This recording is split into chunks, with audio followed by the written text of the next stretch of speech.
भक्तों, ओम नमः शिवाय, श्री शिवाय नमस्तुभ्यम, जय श्री महाकाल। जी हाँ भक्तों, क्या आपके भी घर में कोई ऐसा व्यक्ति है जिसका विवाह नहीं हो पा रहा? आप लोग बहुत ज़्यादा परेशान हैं उसके विवाह के लिए कि आखिरकार उसका जो विवाह है वो हो क्यों नहीं रहा। जब भी आप कोशिश करते हैं उसके विवाह को लेकर कि उसका विवाह हो जाए, तो कोई ना कोई समस्या, कोई ना कोई अड़चन आ जाती है जिसके कारण उसका जो विवाह है ना वो नहीं हो पा रहा। तो आपको टेंशन लेने की ज़रूरत नहीं है।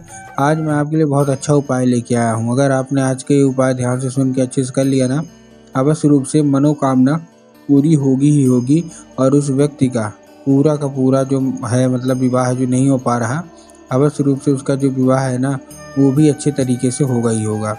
क्या करना है, कैसे करना है, पूरा आपको बताने वाला हूँ, तो ध्यान से उपाय सुनिएगा, अच्छे से करिएगा। अगर आपने आज का ये उपाय ध्यान से सुन के अच्छे से किया तो अवश्य रूप से आप देखेंगे कि उस व्यक्ति का जो विवाह है ना जिसमें अड़चन आ रही है तो विवाह भी पक्का होगा।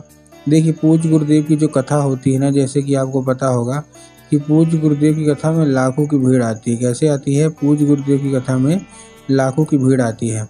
और जब गुरुदेव की कथा में लाखों की भीड़ आती है तो वहाँ ज़्यादातर जो भक्त रहते हैं वो क्या करते हैं, पत्र के द्वारा, किसके द्वारा? पत्र के द्वारा अपनी मनोकामना गुरुदेव तक पहुँचाते हैं।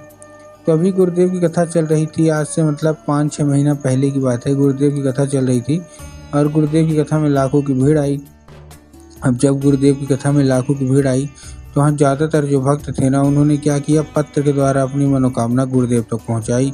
अब जब गुरुदेव के पास पत्र पहुँचा और गुरुदेव ने पत्र पढ़ा तो वहाँ उन्होंने देखा कि ज़्यादातर लोगों की केवल और केवल एक ही मनोकामना है। क्या मनोकामना है? कि गुरुदेव, हमारा जो बच्चा है ना उसका विवाह नहीं हो पा रहा। हम लोग बहुत ज़्यादा परेशान हैं कि उसका जो विवाह है वो हो जाए, लेकिन अभी भी उसका जो विवाह है वो होने का नाम नहीं ले रहा। कृपया करके कोई उपाय बता दें ताकि उस बच्चे का जो विवाह है ना वो अच्छे तरीके से हो जाए। हम लोग बहुत ज़्यादा परेशान हैं। उसका जो उम्र है वो धीरे धीरे गुजरती जा रही है। कोई 30 साल का हो गया, कोई 35 साल का हो गया, यहाँ तक कि 40 साल तक के भी हो गए हैं लोग, लेकिन उनका विवाह है ना वो नहीं हो पा रहा। हम लोग बहुत ज़्यादा परेशान हैं, कृपया करके कोई उपाय बता दें।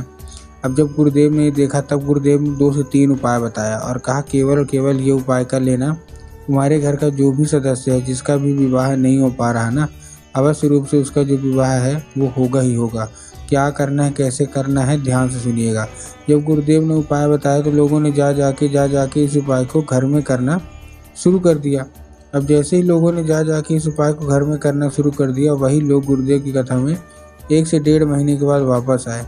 अब जब वही लोग गुरुदेव की कथा में 1 से 1.5 महीने के बाद वापस आए तो उन्होंने क्या किया, फिर से एक बार गुरुदेव को पत्र लिखा। क्या किया? फिर से एक बार गुरुदेव को पत्र लिखा, लेकिन ये वाला जो पत्र था ये गुरुदेव को धन्यवाद के रूप में पत्र था कि गुरुदेव धन्य हो आपका, आपके द्वारा बताया गया उपाय हमने कर लिया है, हमारी सारी की सारी मनोकामना पूरी हो गई है। हमारे घर का जो व्यक्ति था जिसका विवाह नहीं हो पा रहा था उसका जो विवाह है ना अब वो पक्का हो गया है। आपका कोटि कोटि धन्यवाद। तो देखिए, जो लोग मेरी आवाज़ सुन रहे हैं ना, अगर आपको भी जानना है कि आखिर ऐसा कौन सा उपाय है जिसको करने मात्र से उस आपकी मतलब सारी की सारी मनोकामना पूरी हो जाती है, उस व्यक्ति का विवाह हो जाता है, तो चलिए हम बताते हैं आपको आज की इस वीडियो के माध्यम से कि आपको क्या करना है, कैसे करना है। ठीक, तो आपको ध्यान से समझना है।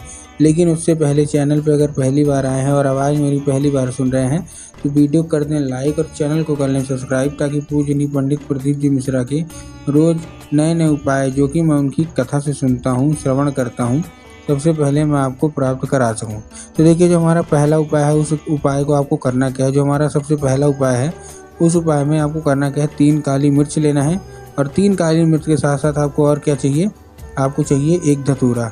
अब देखिए, काली मिर्च और काली तिल में बहुत सारे लोग कंफ्यूज होते हैं कि काली तिल लेना है कि हमको काली मिर्च लेना है, हमको लेना क्या है। इसलिए साफ साफ बता रहा हूँ कि आपको काली मिर्च लेना है। ठीक, ले लिया।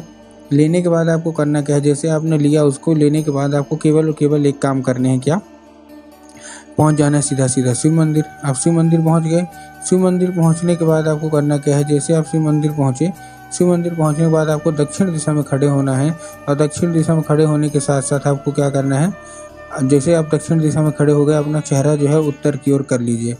अब देखिए, चेहरा उत्तर की ओर कर लिए। ठीक, अब चेहरा जैसे आपने उत्तर की ओर किया, आपको उधर कर लिए। अब आपको क्या करना है, एक नाम लेके, महादेव का सुंदर सा नाम है श्रम्भेश्वर महादेव। तो बस आपको करना क्या है, श्रम्भेश्वर महादेव का नाम लेके उन्हीं का स्मरण करके आपको चुपचाप क्या कर देना है, आपको चुपचाप अर्पित कर देना है। बस पूज्य गुरुदेव कहते हैं कि अगर आपने केवल और केवल इतना ही कर लिया ना तो अवश्य रूप से आपकी मनोकामना जो है ना वो पूरी होनी ही होनी है। ठीक, क्या करना है, कैसे करना है, बस उसको आपको ध्यान रखना है। ठीक, अब आपने रख लिया ध्यान। अब ध्यान रखने के बाद आपको करना क्या है, ये पहला उपाय हमारा हो गया।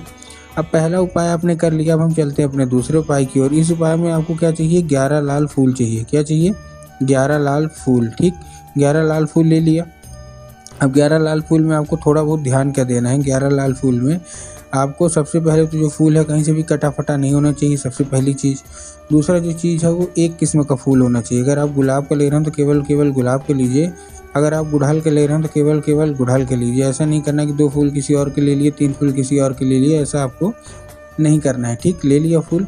बहुत सारे लोग 2-2 फूल अलग अलग करके लेते हैं, इसीलिए उनकी मनोकामना पूरी नहीं होती, तो आपको इस चीज़ का ध्यान रखना है। ठीक, फूल ले लिया।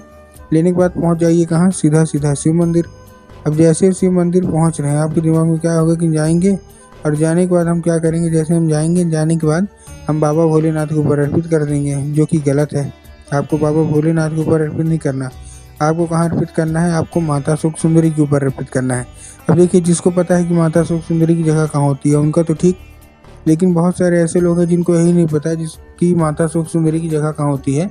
तब गुरुदेव ने बताया कि जो जलाधारी है, जलाधारी के दाएं मतलब राइट साइड में माता सुख सुंदरी की जगह होती है। तो बस आपको करना क्या है, माता सुख सुंदरी की जगह पे आपको चुपचाप से क्या कर देना है, आपको अर्पित कर देना है बस। वो जो गुरुदेव कहते हैं कि अगर माता सुख सुंदरी आपसे प्रसन्न हो गई तो आप खुद ही देखेंगे कि आपका जो विवाह है, जो नहीं हो पा रहा था, कितना जल्दी से आपका विवाह होता है। ठीक, ये था हमारा कौन सा, ये था हमारा दूसरा उपाय। अब हम चलते हैं अपने तीसरे और आखिरी उपाय की ओर। इस उपाय में आपको लाल चंदन लेना है, केवल और केवल आपको लाल चंदन लेना है। और लाल चंदन लेने के बाद आपको क्या करना है, पहुंच जाना है सीधा शिव मंदिर। जिसका भी विवाह नहीं हो रहा, लाल चंदन का ये उपाय बस रूप से कर लीजिएगा। पहुंच गए शिव मंदिर पहुंचने के बाद आपको करना क्या है, जैसे आप शिव मंदिर पहुंचे, शिव मंदिर पहुंचने के बाद आपको, अभी मैंने माता सुख सुंदरी की जगह बताई ना, जो कि जलाधारी के दाएं साइड होती है, तो बस आपको माता सुख सुंदरी के ही जगह में आपको क्या कर देना है, आपको अपने दाहिने हाथ की कोई एक उंगली से 3 बार टीके के रूप में बिंदी लगा देना है। कितनी बार, 3 बार टीके के रूप में बिंदी लगा देना है। ठीक, लगाते लगाते अपनी मनोकामना भी मांगते रहिए। अब जैसे आप अपनी मनोकामना मांग रहे हैं, जैसा आपको लड़का चाहिए, जैसा आपको लड़की चाहिए, आप मांगते रहिए। उसके बाद आपको क्या करना है, मनोकामना मांग लिया। मनोकामना मांगने के बाद आपको 1 से 2 काम करने हैं। क्या काम करने हैं, आप खड़े रहिए, हाथ मत धुलिएगा, आप खड़े रहिए। खड़े रहने के साथ साथ आपको अपनी मनोकामना मांगते रहना है। उसके बाद उसी उंगली से आपको माता सुख सुंदरी वाली जहां आपने जगह में टच किया था ना, उसी उंगली से आपको फिर से टच करना है। और टच करने के बाद माता से उसको औषधि के रूप में मांग के उसको लेके आ जाइए घर। घर आने के बाद जहाँ आप लोग सोते हो, जिधर साइड आपका सर रहता है, उधर साइड की जो दीवार होगी, उसी दीवार में अपनी बिंदी हाथ के रूप में ऐसे लगा देना है। पूज्य गुरुदेव कहते हैं कि उस चंदन के जरिए स्वयं माता सुख सुंदरी आपके घर में प्रवेश करती हैं और आपका मन चाहा विवाह होता ही होता है।